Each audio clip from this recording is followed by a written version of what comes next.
বাড়িতে বড় সাইজের পাবদা মাছ আসলেই সবার প্রথমে কিন্তু সর্ষে বাটা দিয়ে ঝালটা বানানোর কথাই প্রথম মাথায় আসে। তবে গরমকালে দুপুরবেলাতে সবসময় মশলাদায়ক রান্না খাওয়ার থেকেও না একটু পাতলা মাছের ঝোল দিয়ে ভাত খেতেই বেশি তৃপ্তি লাগে। আজকে সেই মতোই পাতলা করেই মাছের ঝোলটা বানাবো, যেটা গরম ভাতে খেতে অসাধারণ লাগবে। পাবদা মাছটাকে ভালোভাবে কেটে ধুয়ে পরিষ্কার করে নিয়েছি। এরপর মাছের মধ্যে একটু নুন আর একটু হলুদ দিয়ে মাছটাকে মেখে নিয়েছি।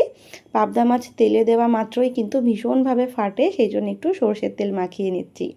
সরষের তেল দিলেই যে ফাটবে না এমন কোনো কথা নেই, সরষের তেল দেওয়ার পরেও কিন্তু মাছটা ফাটে। গরম সাদা তেলে একে একে মাছগুলোকে দিয়ে একটু সময় নিয়ে ভেজে নেব। পাবদা মাছ ভীষণ নরম একটা মাছ, এই কারণে একটু কড়া করেই মাছটাকে ভেজে নিয়েছি।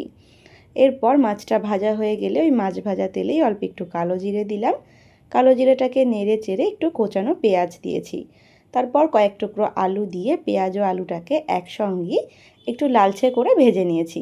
তারপর এর মধ্যে দিলাম আদা, টমেটো, কাঁচা লঙ্কার পেস্ট। এরপর একটু নেড়ে চেড়ে দিলাম পরিমাণ মতো নুন, হলুদ দিয়ে সমস্ত মশলাটাকে তেল ছাড়া অবধি কষে নিয়েছি। মশলা কষতে কষতেই আলুটা 80% সেদ্ধ হয়ে গেছে। এরপর গ্রেভির জন্য দিলাম পরিমাণ মতো জল। এরপর ঝোলটা ফুটে গেলে আলুটাও সেদ্ধ হয়ে গেলে পাবদা মাছগুলোকে দিয়ে দিয়েছি।